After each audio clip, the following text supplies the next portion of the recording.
வணக்கம். அமரர் கல்கியின் பொன்னியின் செல்வன் முதல் பாகம் புதுவெள்ளம். அத்தியாயம் 26. அபாயம் அபாயம். ஆஸ்தான மண்டபத்தில் புலவர்களுக்கு முன்னதாகவே வந்தியத்தேவன் பிரவேசித்தான். அங்கே ஓர் உயர்ந்த சிம்மாசனத்தில் கம்பீரமாக வீற்றிருப்பவர்தான் சின்ன பழுவேட்டரையராய் இருக்க வேண்டுமென்று யூகித்து கொண்டான். அவரை சுற்றிலும் பலர் கைகட்டி வாய்ப்பொத்தி நின்றார்கள். அன்று வந்த ஓலைகள் பலவற்றை வைத்துக்கொண்டு ஒருவர் நின்றார். கணக்காயர் கணக்கு சொல்வதற்கு காத்திருந்தார். காவல் படை தலைவர்கள் சின்ன பழுவேட்டரையருடைய அன்றாட கட்டளைகளை எதிர்பார்த்து நின்றார்கள்.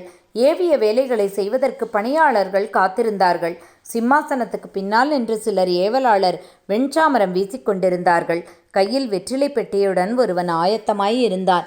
மிடுக்கிலும் பெருமிதத்திலும் யாருக்கும் பின்வாங்காதவனான வந்தியத்தேவன் கூட சிறிது அடக்க ஒடுக்கத்தினுடனேதான் சின்ன பழுவேட்டரையரிடம் அணுகினான். பெரியவரை காட்டிலும் சின்னவர் வீரகம்பீரத்தில் இன்னும் ஒருபடி உயர்ந்தவராகவே காணப்பட்டார். நமது வீரனை பார்த்ததும் அவர் முகமலர்ச்சியுடன், யார் தம்பி, நீ எங்கிருந்து வருகிறாய் என்று கேட்டார்.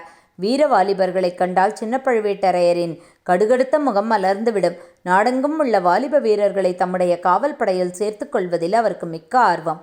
தளபதி, நான் காஞ்சிபுரத்திலிருந்து வந்தேன். இளவரசர் ஓலை கொடுத்து அனுப்பினார் என்று பணிவான குரலில் வந்தியத்தேவன் மறுமொழி சொன்னான். காஞ்சிபுரம் என்றதும் சின்ன பழுவேட்டரையரின் முகம் கடுத்தது. என்ன என்ன சொன்னாய் என்று மீண்டும் கேட்டார். காஞ்சிபுரத்திலிருந்து இளவரசர் கொடுத்த ஓலையுடன் வந்தேன். எங்கே இப்படி கொடு என்று அலட்சியமாய் கேட்ட போதிலும் அவருடைய குரலில் சிறிது பரபரப்பு தொனித்தது. வல்லவரையன் அடக்க ஒடுக்கத்துடன் ஓலை சுருளை எடுத்துக்கொண்டே, தளபதி, ஓலை சக்கரவர்த்திக்கு என்றான். அதை பொருட்படுத்தாமல் சின்ன பழுவேட்டரையர் ஓலையை வாங்கி ஆவலுடன் பார்த்தார். பக்கத்தில் நின்றவனிடம் கொடுத்து அதை படிக்கச் சொன்னார். கேட்டுவிட்டு, புதிய விஷயம் ஒன்றுமில்லை என்று தமக்குத்தாமே முணுமுணுத்து கொண்டார். தளபதி, நான் கொண்டு வந்த ஓலை என்றான் வந்தியத்தேவன். ஓலைக்கு என்ன, நான் கொடுத்து விடுகிறேன் சக்கரவர்த்தியிடம். இல்லை, என்னையே நேரில் சக்கரவர்த்தியின் கையில் கொடுக்கும்படி. ஓஹோ, என்னிடம் நம்பிக்கை இல்லையா? இளவரசர் ஆதித்தர் அப்படி உன்னிடம் சொல்லி அனுப்பினாரோ என்றபோது தஞ்சை கோட்டை தளபதியின் முகத்தில் எள்ளும் கொள்ளும் வெடித்தன. இளவரசர் அவ்வாறு சொல்லவில்லை. தங்கள் தமையனார்தான் அவ்விதம் கட்டளையிட்டார். என்ன என்ன பெரியவரை, நீ எங்கே பார்த்தாய்? வழியில் கடம்பூர் சம்புவரையர் வீட்டில் ஒரு நாள் இரவு தங்கி இருந்தேன். அங்கேதான் பார்க்க நேர்ந்தது. இந்த மோதிரத்தையும் அவர்தான் கொடுத்து அனுப்பினார். ஆகா, இதை நீ ஏன் முன்னமே சொல்லவில்லை? கடம்பூரில் இரவு நீ தங்கி இருந்தாயா? இன்னும் யார் யார் வந்திருந்தார்கள்? மழநாடு, நடுநாடு, திருமனைப்பாடி நாடுகளிலிருந்து பல பிரமுகர்கள் வந்திருந்தார்கள். இரு பிறகு சாவகாசமாக கேட்டுக்கொள்கிறேன். முதலில் நீயே இந்த ஓலையை சக்கரவர்த்தியிடம் கொடுத்து விட்டு வா. அப்புறம் தமிழ் புலவர்கள் வந்து விடுவார்கள். வளவளவென்று பேசிக்கொண்டிருப்பார்கள். இந்த பிள்ளையை சக்கரவர்த்தியிடம் அழைத்து போ என்று அருகில் நின்ற வீரன் ஒருவனுக்கு சின்ன பழுவேட்டரையர் கட்டளையிட்டார். அந்த வீரனை தொடர்ந்து வந்தியத்தேவன் மேலும் அரண்மனையின் உட்புறத்தை நோக்கிச் சென்றான். 3 பக்கங்களில் அலைக்கடல் முழக்கம் கேட்கும்படியாக பறந்திருந்த சோழ சாம்ராஜ்யத்தின் சிங்காதனம் சில காலமாக நோய்ப்படுக்கையாக மாறியிருந்தது. அந்த சிம்மாசனத்தில் பராந்தக சுந்தர சோழ சக்கரவர்த்தி சாய்ந்து படுத்திருந்தார். ராஜ்யாதிகாரங்களையெல்லாம் மற்றவர்களிடம் ஒப்படைத்துவிட்டு மருத்துவ சிகிச்சை செய்து கொண்டிருந்தார். ஆயினும் சிற்சில முக்கியமான சந்தர்ப்பங்களில் முக்கியமான மனிதர்களுக்கு அவர் தரிசனம் அளித்தே தீர வேண்டியிருந்தது. அமைச்சர்களும் தளபதிகளும் வேளக்கார படை வீரர்களும் அவரை தினந்தோறும் வந்து தரிசித்துவிட்டு போவது ராஜ்யத்தின் நன்மைக்கு அவசியமாயிருந்தது. எத்தனையோ போர் முனைகளில் செயற்கரும் வீரச் செயல்கள் புரிந்த அசகாய சூரர் என்று பெயர் பெற்றவரும், நாடு நகரமெல்லாம் சுந்தர சோழர் என்று அழைக்கப்பட்டவரும், அழகில் மன்மதனுக்கு ஒப்பானவர் என்று புகழ்பெற்றவருமான சக்கரவர்த்தியின் நோய்பட்டு மெலிந்த தோற்றத்தை கண்டதும் வந்தியத்தேவனால் பேசவே முடியாமல் போய்விட்டது. அவனுடைய கண்களில் நீர் ததும்பியது. அருகில் சென்று அடிபணிந்து வணங்கி பயபக்தியுடன் ஓலையை நீட்டினான். சக்கரவர்த்தி ஓலையை வாங்கி கொண்டே, எங்கிருந்து வந்தாய், யாருடைய ஓலை என்று ஈனஸ்வரத்தில் கேட்டார். பிரபு, காஞ்சியிலிருந்து வந்தேன்.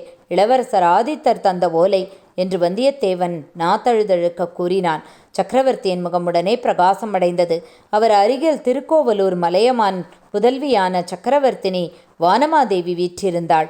அவளை பார்த்து, தேவி, உன் புதல்வனிடமிருந்து ஓலை வந்திருக்கிறது என்று சொல்லிவிட்டு படித்தார். ஆஹா, இளவரசன் காஞ்சியில் பொன்மாளிகை கட்டியிருக்கிறானாம். நீயும் நானும் அங்கு வந்து சில நாள் தங்கியிருக்க வேண்டுமாம் என்று சொல்லிய போதே சக்கரவர்த்தியின் முகம் முன்னைவிட சுருங்கியது. தேவி, உன் புதல்வன் செய்கையை பார்த்தாயா? என் பாட்டனார் உலகமெல்லாம் புகழ்பெற்ற பராந்தக சக்கரவர்த்தி அரண்மனையில் சேர்ந்திருந்த தங்கத்தை எல்லாம் அளித்து தில்லையம்பலத்துக்கு பொன்கூரை வேய்ந்து பொன்னம்பலமாக்கினார். நம்முடைய குலத்தில் தோன்றிய பெரியவர்கள் யாரும் தாங்கள் வசிக்கும் அரண்மனையை பொன்னால் கட்டியதில்லை. அரண்மனை கட்டுவதை காட்டிலும் ஆலயம் எடுப்பதையே முக்கியமாக கருதினார்கள்.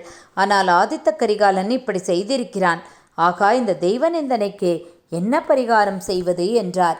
மகனிடமிருந்து ஓலை வந்தது என்பதை கேட்டு சிறிது மலர்ச்சியடைந்த தேவியின் முகம் மறுபடியும் முன்னை காட்டிலும் அதிகமாக வாடியது. மறுமொழி ஒன்றும் அவளால் சொல்ல முடியவில்லை. அச்சமயத்தில் வந்தியத்தேவன் தைரியமும் துணிவும் வரவழைத்து கொண்டு, பிரபு, தங்கள் திருக்குமாரர் செய்தது அப்படியொன்றும் தவறில்லையே, உச்சிதமான காரியத்தையே செய்திருக்கிறார்.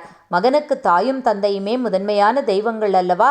ஆகையால் தாங்களும் தேவியும் வசிப்பதற்காக தங்கள் புதல்வர் பொன்மாளிகை கட்டியது முறைதானே என்றான். சுந்தர சோழர் புன்னகை பூத்து, தம்பி, நீ யாரோ தெரியவில்லை, மிக்க அறிவாளியாய் இருக்கிறாய், சாதுரியமாக பேசுகிறாய். ஆனால் மகனுக்கு தாய் தந்தை தெய்வமே என்றாலும் மற்றவர்களுக்கு இல்லைதானே? எல்லோரும் வழிபடும் தெய்வத்துக்கல்லவா பொன்கோவில் எடுக்க வேண்டும் என்றார். பிரபு, மகனுக்கு தந்தை தெய்வம், மக்களுக்கெல்லாம் அரசர் தெய்வம். அரசர்கள் திருமாலின் அம்சம் பெற்றவர்கள் என்று வேத புராணங்கள் சொல்கின்றன. ஆகையால் அந்த வகையிலும் தங்களுக்கு பொன்மாளிகை எடுத்தது பொருத்தமானதே என்றார் நம் வீரன். சுந்தர சோழர் மறுபடியும் மலையமான் திருமகளை நோக்கி, தேவி, இந்த பிள்ளை எவ்வளவு புத்திசாலி பார்த்தாயா? நம்முடைய ஆதித்தனுக்கு இவனை ஒத்தவர்களின் உதவி இருந்தால் அவனை பற்றி நாம் கவலைப்பட வேண்டியதில்லை. அவனுடைய அஜாக்கிரதை சுபாவத்தை பற்றியும் விசாரப்பட வேண்டியதில்லை என்றார்.